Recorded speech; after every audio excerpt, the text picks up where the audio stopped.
As Diane continues to search for a mentor, she meets wealthy alchemist Mary Sidney. London's vampire ruler demands fealty from Matthew.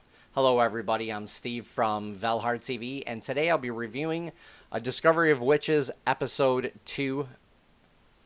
This episode opens up with Cecil and Matthew continuing to interrogate a guy in the tower, and they're asking him if the witches are working against the crown. So we can kind of get to see the seeds being sown for witch trials that are going to be 20 years in the future. They do mention that in later on in the episode. But we also go back to present day, where we see Sato travel to Lapland, Finland, and find out more about her past and like what she is. So that's actually kind of cool because that's setting up for later episodes. So I actually can't wait to see that. Diana ends up meeting an alchemist named Mary Sidney, and they talk about finding a teacher for Diane. And this is back in the past, obviously. So I thought that was pretty cool. There's like another cool part in it that happens that I actually really liked, because it's kind of showing that Diana really does need a teacher because she can't really control her powers that well. And then we end up seeing Matthew is still struggling between his past and what he must do. He's basically forced to go after a gentleman named Thomas Caldwell. I believe he's the man in the tower that they were interrogating. And they wanted a confession from him by any means necessary for that. So this is a guy we end up finding out a little bit more about later on in the episode too.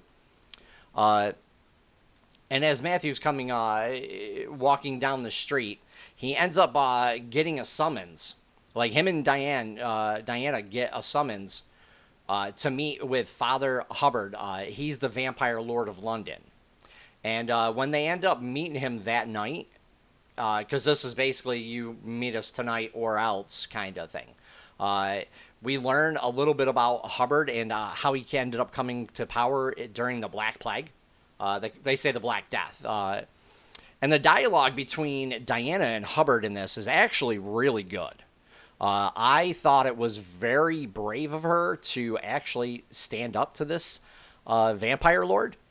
And when the meeting's over with, you can honestly kind of feel the tension between Matthew, Diana, and Hubbard, which I thought was actually really good. And the music helps too. That music is helping set the atmosphere for this. This is actually turning out to be a semi-dark season.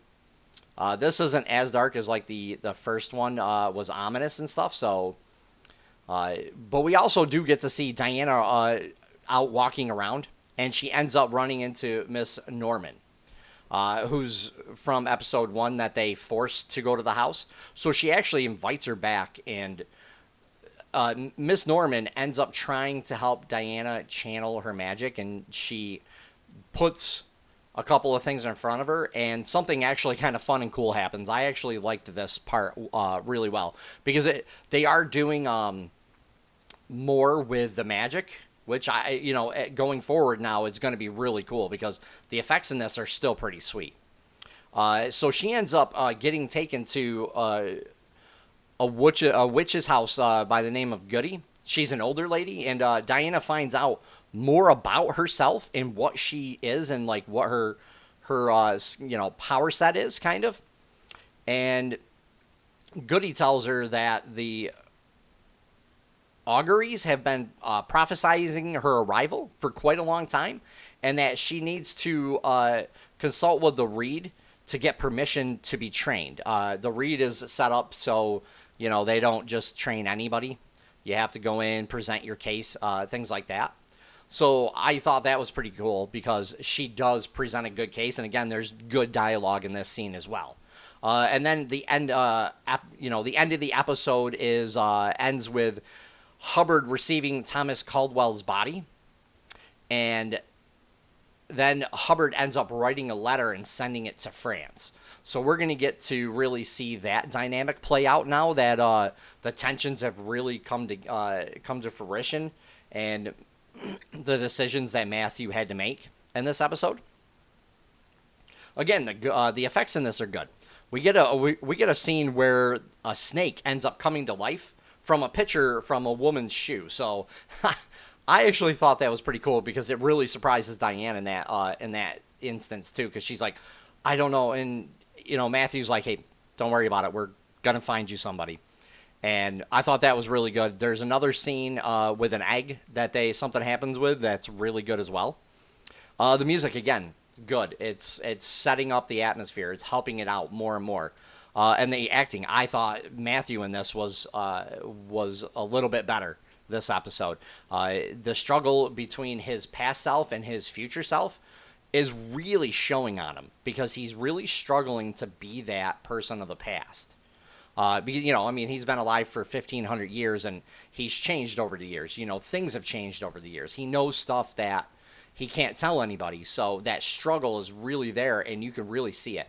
I thought he did really good. Diane did really good too in this, especially with, being surprised with what she's, her powers are, doing and stuff, even though she can't control them.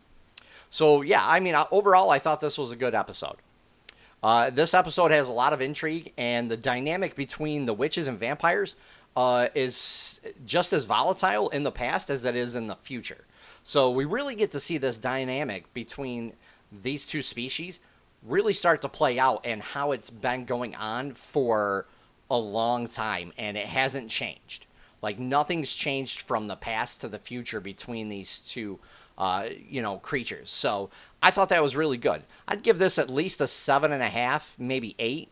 No, I'll stick with 7.5. 7.5 out of 10. This was a good episode. It wasn't perfect again, but it's still it was good. It's getting better. I can't wait to see the next episode because this is really where Diane's really going to start learning, and I think we're going to start seeing more of Satu as well.